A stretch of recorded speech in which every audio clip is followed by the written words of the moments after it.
దేవుని నామమునకు మహిమ కలుగునుగాక.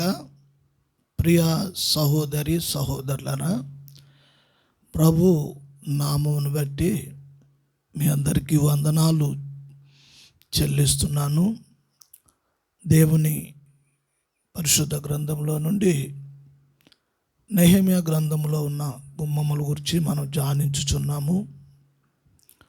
ఈ దినము మనము మరొక గుమ్మం గురించి చూద్దాము. నెహెమ్యా గ్రంథం 3వ అధ్యాయము 31వ వచనం చదువుదాం. అతని ఆనుకుని నేతనీల స్థలమునకును మిప్కాదు ద్వారమునకు ఎదురుగానున్న వర్తకుల స్థలము యొక్క మూల వరకును బంగారపు పనివాని కుమారుడైన మల్కియా బాగు చేసెను. చదవబడిన వాక్య భాగంలో మిప్కాదు ఈ గుమ్మమును గూర్చి మనము చదివాము. అయితే ఈ గుమ్మము గూర్చి దీని యొక్క ఆత్మీయ అర్థాన్ని కొన్ని విషయాలు మనం వాక్యలోంచి ధ్యానిద్దాము. అయితే ఈ గుమ్మమును ప్రాకారము బాగు చేశారని మనము వాక్య భాగంలో చూస్తూ ఉన్నాం. అయితే బాగు చేయబడను, బాగు చేయుచున్నారు అనే ఈ మాట ఈ గ్రంథంలో 32 సార్లు రాయబడి ఉంది. బాగు చేయబడెను అనే విషయం.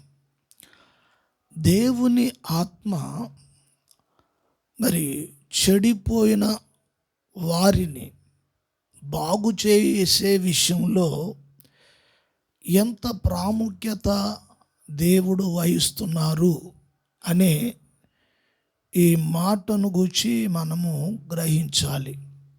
అయితే మిప్కాదు ఈ గుమ్మమును గూర్చి చూసినప్పుడు దీని అర్థము తీర్పు అని, లేక పరీక్షింపబడటము అని కూడా భావము కలిగి ఉంది. మరోసారి చెప్తాను. తీర్పు అని, అలాగే పరీక్షింపబడటము అనేది సూచిస్తూ ఉంది ఈ గుమ్మమును గూర్చి. ఒక్కొక్క గుమ్మము ఆత్మీయ విషయాలను మనకి తెలియజేసుకుంటూ వస్తూ ఉంది. అయితే దీని విషయం మనము చూసినప్పుడు ఇది పరీక్షింపబడుచున్న గుమ్మము. హల్లెలూయా. దేవుని ఉద్దేశము, ఆలోచన విశ్వాసుల జీవితంలో అర్హమై ఉన్నది. ఇది ప్రతి మనిషి ఆలోచించవలసిన, లేక ప్రతి విశ్వాసి ఆలోచించవలసిన విషయం. ఎందుకు అంటే పౌలు సంఘంతో మాట్లాడుచున్నాడు. 1 కొరింథీ పత్రికలో పౌలు మాట్లాడుచున్నాడు. చదువుదాం. 3వ అధ్యాయము 10వ వచనం నుండి కొన్ని వచనాలు, అంటే 15వ వచనం వరకు కొన్ని వచనాలు మనం చూద్దాం. పౌలు మాట్లాడుతున్న ఉద్దేశము. దేవుడు నాకు అనుగ్రహించిన కృప చెప్పున నేను నేర్పరి అయిన శిల్పకారుని వలె పునాది వేసి తిని, మరి ఎవడు దాని మీద కట్టుచున్నాడు? ప్రతి వాడు దాని మీద ఎలాగు కట్టుచున్నాడో జాగ్రత్తగా చూచుకొనవలెను. వేయబడినది తప్ప మరి ఒక పునాది ఎవడునూ వేయనేరడు. ఈ పునాది యేసు క్రీస్తే. ఎవడైనను ఈ పునాది మీద బంగారము, వెండి, వెలగల రాళ్ళు, కర్ర, గడ్డి, కొయ్యకాలు మొదలైన వాటితో కట్టిన ఎడల వాని పని కనబడును. ఆ దినము దానిని తేటపరచును. అది అగ్నిచేత బయలుపరచబడును. మరియు వాని పని ఎట్టిదో దానిని అగ్నియే పరీక్షించును. పునాది మీద ఒకడు కట్టిన పని నిలిచిన ఎడల వాడు జీతము పుచ్చుకొనును. ఒకని పని కాల్చివేయబడిన ఎడల వానికి నష్టము కలుగును. అతడు తన మట్టుకు రక్షింపబడును గాని అగ్నిలో నుండి తప్పించుకొన్నట్టు రక్షింపబడను. హల్లెలూయా. పౌలు సంఘములో ఉన్న విశ్వాసులను గూర్చి, అట్లాగే విశ్వాసులు ఏ పునాది మీద కట్టబడుచున్నారో అనే విషయము విశ్వాసులు గుర్తించాలి. అదేవిధంగా కట్టే వ్యక్తి, కట్టే పనివాడు, కట్టే దైవ సేవకుడు ఏ పునాది మీద కట్టుచున్నారో అనేది కూడా చూసుకోవాలి అని పౌలు మాట్లాడుచూ ఉన్నారు. అయితే పౌలు అంటున్నారు, మరి శిల్పకారుని వలె నేను యేసు క్రీస్తు అనబడిన ఆ పునాది మీద నేను సంఘాన్ని కట్టుచున్నాను. అయితే ఎవడైనను కట్టుచున్నాడు, కట్టేవాడు దేని మీద కట్టుచున్నాడో జాగ్రత్తగా చూసుకోవాలి అని చెప్పుచున్నాడు. అయితే ఈ పునాది మీద వెండి లేక బంగారము, వెలగల రాండ్లు, గడ్డి, కొయ్యకాలు ఇలాగా మరి వాటి మీద కడుతున్నారేమో చూసుకోండి అని పౌలు హెచ్చరిస్తూ ఉన్నాడు. అయితే ఒక దినాన్న ఏ సేవకుడైతే మరి పరిచర్య చేస్తూ ఉన్నాడో ఆ పరిచర్య వాక్యానుసారంగా అపోస్తులను బోధన అనుసరించి అపోస్తులు ప్రవక్తలు వేసిన పునాది మీద మనము కూడా కట్టబడుచున్నాము అని పౌలు చెప్పుచున్నాడు. ఆ పునాది ప్రభు అయిన యేసు క్రీస్తు అని చెప్పుచున్నారు. అయితే ఎవడైనా కట్టుచున్నవాడు ఈ పునాది మీద కడుతున్నాడా లేదని జాగ్రత్తగా చూసుకోవాలని చెప్తున్నాడు. ఎందుచేతంటే ఒక రోజున ఈ పని పరీక్షింపబడుతుంది. వాని పనిని మరి ఆయన పరీక్షిస్తారు. ఎవరు? దేవుడు పరీక్షిస్తాడు. చేసే పనిని విశ్వాసి కూడా నేను ఏ ఉపదేశం మీద, ఏ వాక్యం మీద నేను కట్టబడుచున్నాను, దేనికి నేను అప్పగించుకున్నాను అనేది చూసుకోవలసిన అవసరము ప్రతి విశ్వాసికి ఉంది. అట్లాగే ప్రతి సేవకునికి కూడా ఉంది. అయితే వెలగల రాండ్లు, బంగారము, వెండి, మరి అట్లాగే కొయ్యకాలు, గడ్డి, కర్ర, ఇలాగా విధి విధాలుగా ఈ పని రీతు ఉంది. అయితే ఈ పని మీదకి ఒక రోజున అగ్ని పంపిస్తారు. అంటే పరిశుద్ధాత్మ దేవుని అగ్ని ఆ పని మీదకి వస్తుంది అని చెప్తున్నారు. ఆ పని పరీక్షింపబడుతుంది. అయితే ఇప్పుడు ఆ పని ఏ పరీక్షకు నిలబడేలా ఉండాలి? అగ్ని పరీక్షకు ఆ పని నిలబడేటట్టుగా ఉండాలి. అగ్ని చేత మరి గడ్డి, కర్ర, కొయ్యకాలు ఇవి మరి అగ్ని తగలగానే అవి కాలి బూడిదైపోతాయి. ఈ రోజున మరి డంబమైన సేవ, మరి ఎంతో కూడా ఆడంబరముగా ఈ లోకంలో గారడీ సీమోను సేవలాగా ఎన్నో సేవలు పుట్టగొడుగులా పుట్టుకుని వస్తూ ఉన్నాయి.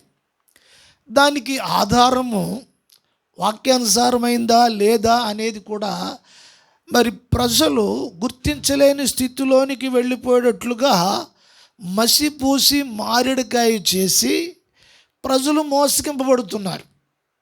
అందుకే మరి నీ విశ్వాసము ఒక రోజున పరిశుద్ధాత్మ చేత పరిశుద్ధాత్మ చేత పరీక్షింపబడుచున్నప్పుడు విశ్వాసానికి వన్నె తేవడానికి, విలువ తేవడానికి నీ విశ్వాసము పరీక్షింపబడుతున్నప్పుడు క్రీస్తేసే ముఖ్యమైన మూలరాయిగా దాని మీద నువ్వు కట్టుబడుచు ఉన్నప్పుడు నీవు నిలబడతావు.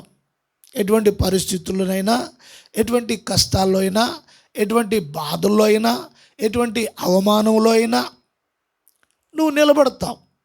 పారిపోవు అటు ఇటును. ఎందుకంటే నీ బేస్మెంటు, నీ పునాది క్రీస్తే గనుక. క్రీస్తు కూడా శ్రమల గుండగా ఆయన వెళ్ళాడు. ఆయన మనకు పునాదిగా ఉన్నాడు. ఆ పునాది క్రీస్తు యేసు పునాది అని వాక్యానుసారమైన వాక్యం మీదకి అపోస్తుల బోధలోనికి వచ్చినప్పుడు అపోస్తులు కూడా చెప్పారు, మనము అనేకమైన శ్రమలు అనుభవిస్తూ దేవుని రాజ్యములోనికి వెళ్ళాలి అని చెప్పారు. సుఖాలు అనుభవిస్తున్న వారితో ఈ మాటలు చెప్పలా. కష్టాలు శ్రమలు అనుభవిస్తున్న వారితో మనకి ఇవి ఉంటవి, అయినను దేవుడు మనకు తోడుగా ఉంటాడు. అయితే వీటి గుండానే మనం వెళ్ళాలి. అయితే ఇప్పుడు ఎవరు ఆ విధంగా సిద్ధపడుతున్నారు? సేవకులైనా, విశ్వాసులైనా. మరి ఈ ఒక్క క్రీస్తేసు పునాది మీద ఉన్నప్పుడు మన విశ్వాసం భూలోకంలో పరీక్షింపబడుతుంది కొన్ని సందర్భాలలో. మరి అటువంటి సమయంలో నీవు నిలబడి ఉండగలగాలి. దేవునికి స్తోత్రము కలుగునుగాక. మరి వెలగల రాళ్ళు, మరి రాయి అగ్ని చేత కాల్చబడదు.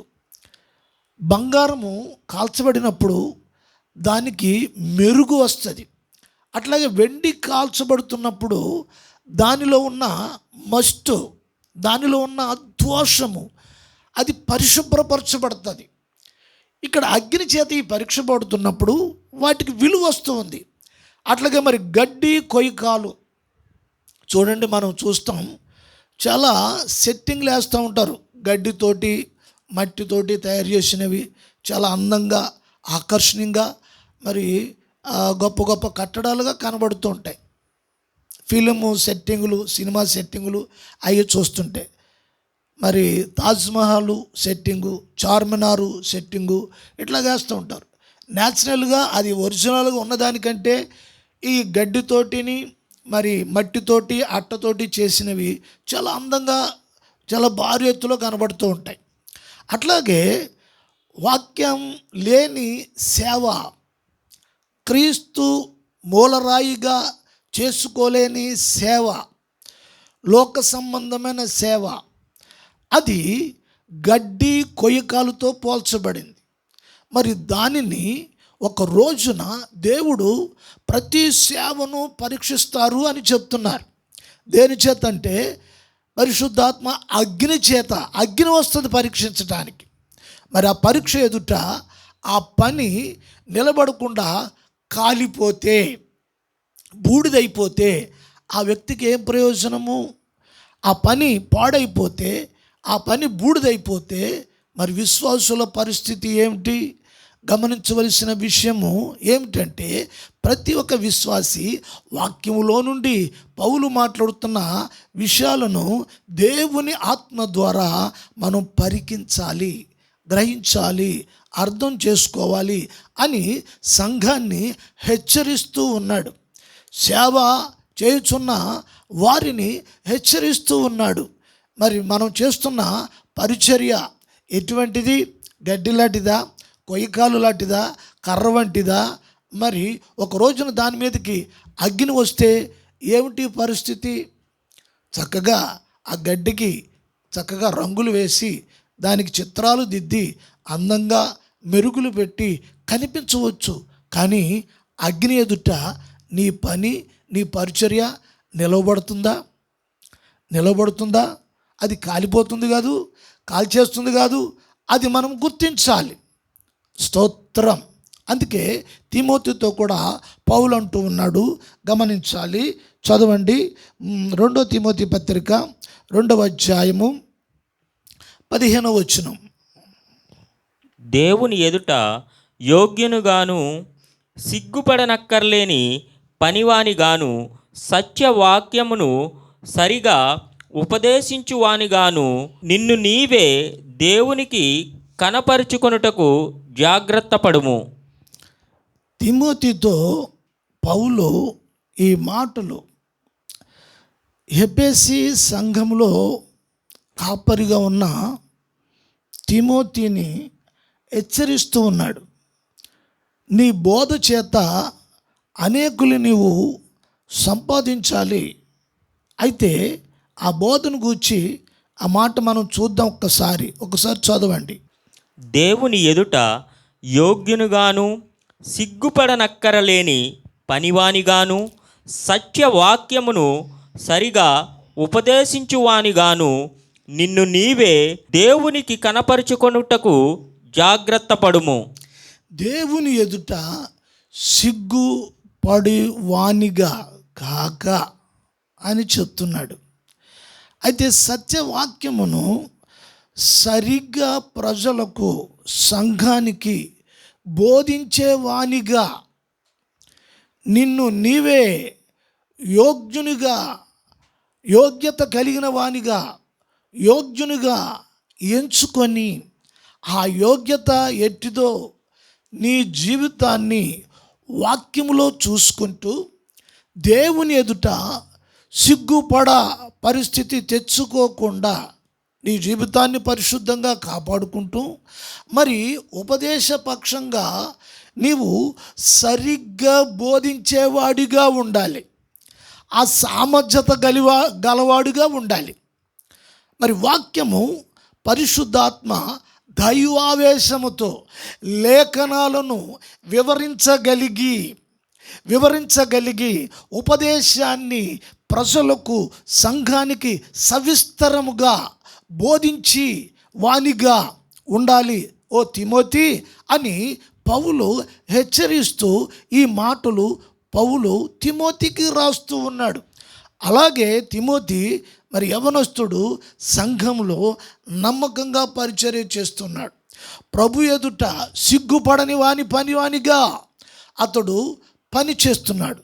మరి వాక్యం వింటున్న సేవకులు అవ్వచ్చు, విశ్వాసులు అవ్వచ్చు, మరి దేవుని ఎదుట సిగ్గుపడే పరిస్థితులు, సిగ్గుపడిన వానిగా నీ జీవితంలో నీవు ఉండరాదు. ఎందుచేతంటే యోగ్యునిగా వాక్యం పక్షంగా ఉండాలి. విశ్వాసిగా అయితే నీ క్రియలు ఎలాగున్నాయో నీవు చూసుకుని జీవించవలసిన అవసరత ఉంది. వాక్యం పట్ల అవిధేయతగా జీవించడానికి వీర్లేదు. మరి తిమోతి నీవు కూడా అయోగ్యమైన స్థితిలో ఉండడానికి వీర్లేదు, యోగ్యునిగా ఉండాలి దేవుని ఎదుట అనే ఈ విషయాలు మాట్లాడుతున్నారు. అంటే నీ క్రియలను నీవు పరకాయిస్తూ ఉండాలి, చూసుకుంటూ ఉండాలి, నిన్ను నీవు చూసుకుంటూ ఉండాలి, నీ విశ్వాసాన్ని చూసుకుంటూ ఉండాలి. అలాగే నువ్వు చేయుచున్న పని లేక పరిచర్య అది వెలగల రాళ్ళు వన్నె తెచ్చేటట్లుగా ఉన్నదా, వెండి బంగారము అగ్ని పరీక్షకు ఆగేటట్లుగా నీ పరిచర్య ఉన్నదా, లేకపోతే గడ్డి కొయ్యకాలు కర్ర అగ్ని చేత కాల్చబడి బూడిదిగా మిగిలే పరిస్థితిగా ఉన్నదా అనేది చూసుకోవటం అనేది అవసరం. అంటే ప్రతి క్రియ నీ జీవితంలో పరకాయించటం అనేది చాలా అవసరం. ఏం చేతంటే నా ప్రభువు పరిశుద్ధుడు ఆయన. అందుకే ఈ విషయాలన్నీ కూడా తెలియచేస్తున్నాడు. ఈ గుమ్మము ద్వారా మనకి నేర్పిస్తున్న విషయం ఏంటంటే పరీక్ష. విశ్వాసము పరీక్షింపబడుతుంది, భక్తి పరీక్షింపబడుతుంది, నీ ప్రార్థనా జీవితము పరీక్షింపబడుతుంది, సేవ పరిచర్యను దేవుడు పరీక్షిస్తాడు. అట్లాగే నీ వ్యక్తిగత జీవితం కూడా ప్రభు పరీక్షిస్తాడు. అంటే నీవు ధనము మీదో ఐశ్వర్యం మీదో లేకపోతే వేరే వాటి మీద ఆధారపడి పరిచర్య చేస్తున్నావా? దేని కొరకు పరిచర్యకు వచ్చావు? డబ్బు సంపాదించటానిక, పేరు సంపాదించటానిక, లేతే నలుగురిలో గుర్తింపు కొరక, నన్ను కూడా గుర్తించాలి, నేను కూడా ఒక వ్యక్తిగా కనిపించాలి అనే విధంగా అనుకుంటున్నావా? అయితే ఒక్కసారి వాక్యం ఎదుట నువ్వు నిలబడినప్పుడు మరి ప్రభువు నిన్ను పరీక్షిస్తారు. ప్రభువు నిన్ను పరీక్షిస్తారు. వాక్యం చెప్తుంది, వాక్యం పరీక్షిస్తుంది. పరిశుద్ధాత్మ ద్వారా పరీక్షింపబడటం అనేది జరుగుతుంది. ఈ గుమ్మమును గుచ్చి మనకి నెహెమ్యా తెలియజేస్తున్న విషయం ఏమిటి? ఈ గుమ్మం మనల్ని ఎక్కడ తీసుకెళ్తుంది? ఆధ్యాత్మిక జీవితంలోనికి, పరీక్షలోనికి, తీర్పులోనికి తీసుకుని వెళుతుంది. అయితే తీర్పు ఉంది, పరీక్ష కూడా ఉన్నది. బాగా గమనించాలి. మరో వచ్చిన భాగాన్ని మనం చదువుదాం వాక్యంలో నుండి. దేవునికి స్తోత్రం. అట్లాగే ప్రకటన గ్రంథము 14వ అధ్యాయము 13వ వచనం. అంతటా ఇప్పటి నుండి ప్రభువునందు మృతులు ధన్యులని వ్రాయమని పరలోకము నుండి ఒక స్వరము చెప్పగా వింటిని. నిజమే, వారు తమ ప్రయాసములు మాని విశ్రాంతి పొందుదరు, వారి క్రియలు వారి వెంట పోవునని ఆత్మ చెప్పుచున్నాడు. అపోస్తుడైన యోహానుకు కలిగిన దర్శనంలో ఆయన ఒక మాట మాట్లాడుచున్నాడు. చూడండి, మృతులను గూర్చి మాట్లాడుతున్నారు. అంటే ఒక మంచి వాక్యానుసారమైన జీవితము జీవించి ఆ వ్యక్తి మృతి చెందినప్పుడు ఆ వ్యక్తి కూడా తన జీవిత కాలంలో జీవించిన కాలంలో ఆయన చేసిన క్రియలు, ఆ చేసిన క్రియలు ఆయనతో కూడా అవి వెంట వస్తాయి అని తెలియచేస్తున్నాడు. పరలోకమును గూర్చి ఈ దర్శనము మరి యోహాను మాట్లాడుచున్నప్పుడు ఇది రక్షణ పొందిన వారి ప్రవర్తన మీద ఆధారపడి ఉన్న విషయాలు. నీ క్రియలను కూడా పరీక్షింపబడతాయి. నీ క్రియలు నీ కూడా వస్తవి. నువ్వు ఈ లోకంలో జీవించిన కాలంలో నువ్వు చేసిన క్రియలు నీ కూడా వస్తాయి నువ్వు మృతి చెందిన తరువాత. అవి చాలా ముఖ్యమైనవి. అయితే నీ క్రియలు ఎటువంటివి అనే విషయాలు నువ్వు గుర్తించాలి, గమనించాలి. లేక అపోస్తుడు ఈ విషయాలు ఎందుకు మాట్లాడుతున్నాడు? భూమి మీద జీవించిన జీవితము, అట్లాగే మరి ఈ లోకాన్ని విడిచిపెట్టి వెళ్ళిన తర్వాత కూడా అవి మంచివి అయితే అవి నీ కూడా వచ్చును. ఆ క్రియలు గుర్తింపబడుతున్నవి. ఆ క్రియలకు ఘనత ఉంది, ఆ క్రియలకు మహిమ ఉంది, ఆ క్రియలకు దేవుడు సంతోషిస్తూ ఉన్నాడు. దేవునికి మహిమ కలుగును గాక. అట్లాగే మరొక వచ్చిన భాగం కూడా చూద్దాము. 1 కొరింథీ పత్రిక 5వ అధ్యాయము 10వ వచనం. ఎందుకనగా తాను జరిగించిన క్రియలు చొప్పున అవి మంచివైనను సరే, చెడ్డవైనను సరే, దేహముతో జరిగించిన వాటి ఫలమును ప్రతి వాడును పొందునట్లు మనమందరమును క్రీస్తు న్యాయపీఠము ఎదుట ప్రత్యక్షము కావలయును. స్తోత్రం. చూడండి, ఈ లోకములో సంఘములో ఉన్న విశ్వాసులు ఆత్మీయ జీవితంలోనూ మరి శారీరక జీవితంలోనూ నీ క్రియలు ఆత్మ సంబంధముగాను దైవ చిత్తానుసారంగా నీ జీవితం ఈ లోకంలో ఉన్నప్పుడు ఆ జీవితం ద్వారా నువ్వు చెడు చేసినా మంచి చేసినా మరి తీర్పులోనికి ఈ క్రియలు వస్తాయని పౌలు చెప్తున్నారు. ఎందుచేతంటే ఒక దినాన్న న్యాయపీఠము ఎదుట మనము నిలవబడాలి అని చెప్తున్నారు. ఆ తీర్పు ఎదుట నువ్వు ఈ లోకంలో సంఘపరంగాను లోకపరంగాను నీ సహోదరులకి మరి తోటి వారికి నువ్వు చేసిన కీడైనా మేలైనా మంచైనా చెడైనా ఒకవేళ శరీరముతో చేసిన కార్యములైనా ఇవన్నీ కూడా ప్రభు న్యాయపీఠము ఎదుట, ధవళ సింహాసనము ఎదుట ఆ తీర్పులో నిలబడతాయట అవన్నీ కూడా. మరి సంఘము ఈ విషయాలు గమనించాలి, గుర్తించాలి. దేవునికి స్తోత్రం. ప్రతిదానికి పరీక్ష ఉంది, ప్రతిదానికి తీర్పు ఉంది. అయితే మనము భయము కలిగి నిష్కపటమైన యథార్థమైన మనస్సుతో పరిశుద్ధాత్మందలి పవిత్రమైన జీవితంతో ఈ లోకములో బతకను ఉద్దేశించే వారమై ఉన్నాం. కారణం ఏంటంటే మనకి దొరికిన బోధను బట్టి, మనకు దొరికిన ఉపదేశమును బట్టి, ఆ ఉపదేశానుసారంగా మన జీవితాలు ఉన్నవో లేవో అని ఒకసారి పరకాయించి చూసుకోవాలి. ఒకవేళ మరి ఉన్నది ఉన్నట్టుగా మన మనస్సులు, మన ఆలోచనలు, మన ఉద్దేశాలు, మనకున్న పరిస్థితులు వాటిని ఇష్టపడుతున్నాయా? లేకపోతే కొంతకాలము వాటిని ఇష్టపడి వాటిని నెరవేర్చి వాటిలో ఉండి, లేకపోతే పక్కకు జరిగిపోయి లోకానుసారంగా నామకార్థమైన జీవితం జీవిస్తూ మనము గడ్డి కొయ్యకాలులాగా అట్లాగా దాంట్లోనే జీవిస్తూ ఏవైందిలే అని ఒక మరి బద్ధకస్తులుగా, సోమరులుగా, చూచుకోలేని వారుగా, మెలకువ లేని వారుగా ఉంటున్నావేమో ఒకసారి మనం చూసుకోవలసిన అవసరం ఉందని ప్రేమతో దేవుని ఆత్మ మనతో మాట్లాడుచున్నారు. స్తోత్రం. అట్లాగే మరి ఒక వచ్చిన భాగం కూడా మనము చూద్దాము. ప్రకటన గ్రంథము 3వ అధ్యాయము 11వ వచనం. నేను త్వరగా వచ్చుచున్నాను, ఎవడును నీ కిరీటము అపహరింపకుండునట్లు నీకు కలిగిన దానిని గట్టిగా పట్టుకొనుము. యేసు ప్రభు చెప్పుచున్నారు, నేను త్వరగా వచ్చుచున్నాను. యేసు ప్రభువు ఆయన రావడానికి సంసిద్ధులై ఉన్నారు. ఈ మాట ఎవరితో చెప్తున్నారు? సంఘంతో చెప్తున్నారు. నేను త్వరగా రావడానికి సిద్ధంగా ఉన్నాను సంఘమా.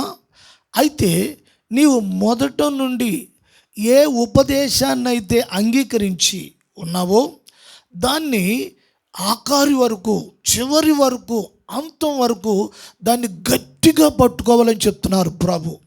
ఈ మాట ఎవరు చెప్తున్నారు? యేసు ప్రభు చెప్తున్నారు సంఘంతో, నీవు గట్టిగా పట్టుకొని ఉండాలి. ఎందుచేత ఈ లోకంలో నీవు శ్రమలు అనుభవిస్తూ, ఇబ్బందులు అనుభవిస్తూ, కష్టాలు అనుభవిస్తూ, బాధలు అనుభవిస్తూ, అనారోగ్యం అనుభవిస్తూ, ఆర్థిక ఇబ్బందులు అనుభవిస్తూ, విశ్వాసంతో నీవు జీవిస్తున్న జీవితాన్ని అది వాక్యానుసారమైందిగా, ఉపదేశానుసారమైందిగా నీవు విశ్వాసంతో బ్రతకను ఉద్దేశించి ఉన్నప్పుడు అది ఆఖరి వరకు గట్టిగా పట్టుకోవాలి అని చెప్తున్నారు. కారణం ఎందుకో తెలుసా? నీ యొక్క శ్రమకి విలువ ఉంది, నీ త్యాగానికి విలువ ఉంది, నీ యొక్క మరి అవమానకరమైన పరిస్థితుల్లో నీ ఓర్పుకి ఒక మహిమకరమైన పరిస్థితి ఉంది. వీటన్నిటికి ఒక కిరీటము ధరించే పరిస్థితులు ఉన్నాయి. స్తోత్రం, హల్లెలూయా. అయితే ఇప్పుడు అది దాని నుండి బయటికి పక్కకి జరపటానికి సాతాను సంఘం మీద దృష్టి పెట్టింది. ఎప్పుడో వచ్చే కిరీటం ఎందుకు? ఈ రోజున మనకున్న సుఖాలు, సంతోషాలు అనుభవించాలని భ్రమలో అనేకులను లోబరుస్తుంది సాతాను.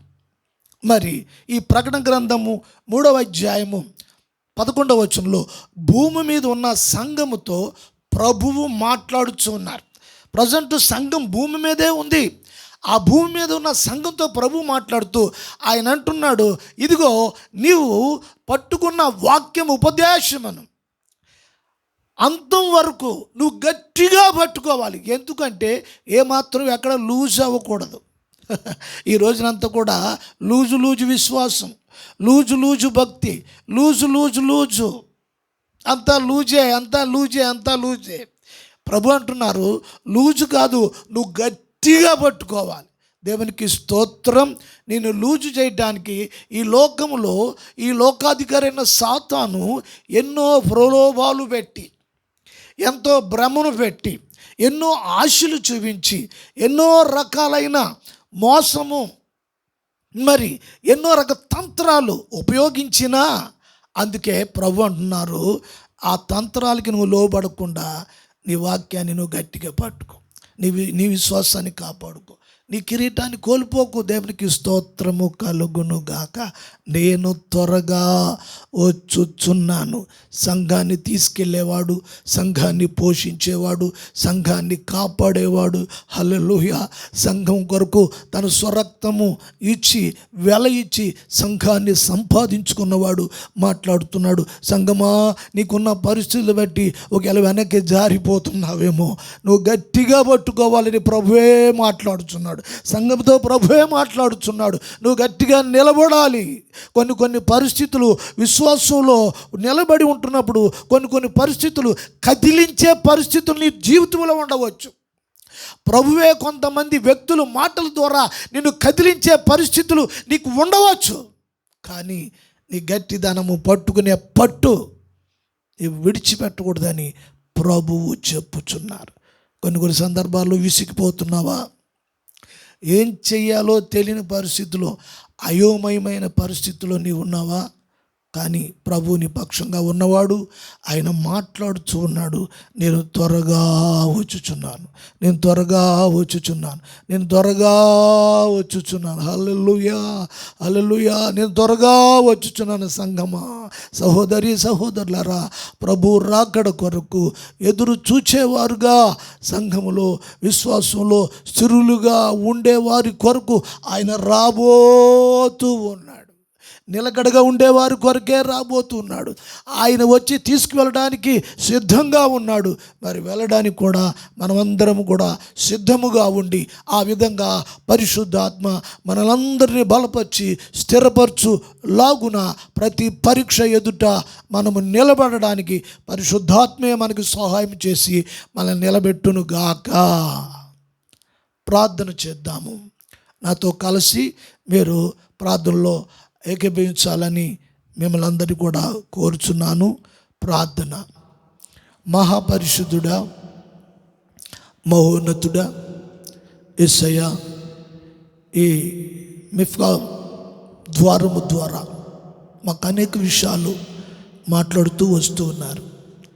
అనేక గుమ్మాలను గురించి మాట్లాడుతూ, ఈ రోజున ఈ గుమ్మము ద్వారా మా జీవితాల్లో కొన్ని పరీక్షలు ఉంటాయని, మా విశ్వాసం కూడా కొన్ని సందర్భాల్లో పరీక్షింపబడుతుందని మేము గుర్తించటానికి మాకు జ్ఞాపకం చేసావు నాయన. మీకు వందనాలు చెల్లిస్తున్నాం. మమ్మల్ని నిలబెట్టండి, బిడ్డలందరినీ కాపాడండి, దీవించండి. ఎవరైనా బలహీనులుగా ఉంటే బలపరచండి, ఎవరైనా రోగులు ఉంటే స్వస్థపరచండి, ఎవరైనా పరిస్థితులు కొంచెం నాయన అటు ఇటు పరిస్థితుల్లో ఉంటున్నప్పుడు మీరు ఆదరించండి, వారి ప్రాణాలను కాపాడమని యేసు నామమున ప్రార్థిస్తున్నాను తండ్రి. ఆమేన్.